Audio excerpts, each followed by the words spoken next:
Each year, we celebrate Veterans Day on November 11. Initially, Veterans Day was called Armistice Day. According to the U.S. Department of Veteran Affairs, World War I officially ended when the Treaty of Versailles was signed in 1919 in the Palace of Versailles in the town of Versailles, France. However, fighting had ceased 7 months earlier when an armistice went into effect on the 11th hour of the 11th day of the 11th month, in other words, 11 a.m. on November 11. In May 1938, the 11th of November became a legal holiday, a day to be dedicated to the cause of world peace, and to be thereafter celebrated and known as Armistice Day. Armistice Day was primarily a day set aside to honor veterans of World War I, but in 1954, after World War II had required the greatest mobilization of soldiers, sailors, Marines, and airmen in the nation's history, after American forces had fought aggression in Korea, Congress changed the word armistice to veterans. And so on June 1, 1954, November 11th became a day to honor American veterans of all wars. Here at Glenbard West, we are proud of our Hilltoppers, men and women who have served our great country. During World War I, Mr. Arthur Holtzman, the principal of Glen Ellyn High School, the predecessor of Glenbard High School, served in the military. In March of 1918, a signed petition was given to the school board demanding that the teaching of German be eliminated from the curriculum. The petition read, "We, the undersigned citizens of Glen Ellyn, hereby petition you to discontinue at once the teaching of the German language in Glen Ellyn High School. The world is in a great fight for democracy. The evidence is overwhelming that the German government recognizes that the teaching of German in our schools is a great aid to its cause. Let our boys over there know that German propaganda is not encouraged in Glen Ellyn schools." The school board acted on the petition, eliminating German from the curriculum. A German club would not form at Glenbard West until 1962. What is not known is how Mr. Arthur Holtzman, Glen Ellyn High School's principal, became a lightning rod for controversy.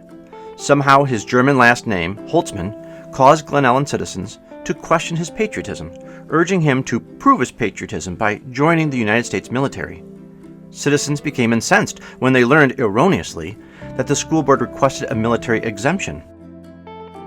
In several back-and-forth newspaper articles, it was school board president Louis Thiel who finally clarified that the school board did not request a military exemption for Holtzman, but a deferment should his draft number be called. One interesting fact: while Arthur Holtzman was an American citizen, he was born Canadian. His mother was French, and his father had immigrated to Canada from Germany.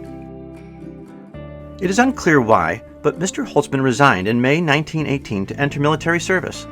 Holtzman recommended his friend, Fred L. Beester, to the school board, a recommendation that profoundly shaped District 87. Holtzman survived World War I and sent a letter of congratulations to Fred Beester in 1956.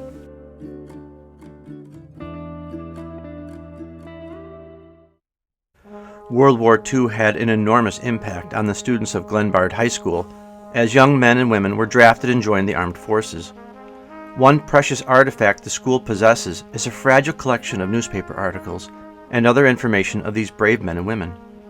We have no idea who put this collection together, but it has been photocopied and preserved to save it from further deterioration. In it are the names and pictures of women in the Waves, the United States Naval Women's Reserve.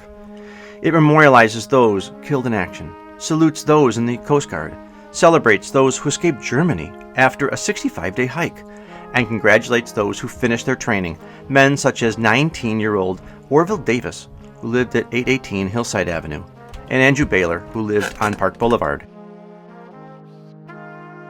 Following the war, a plaque was placed near the main entrance to commemorate those Glenbard students who gave their life in service to their country.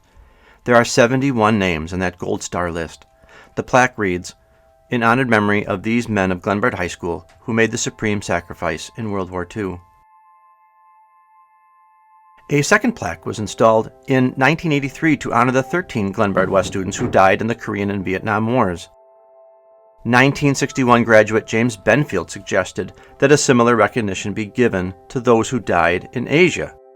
His suggestion was approved, and a committee was convened to formulate plans for an appropriate memorial.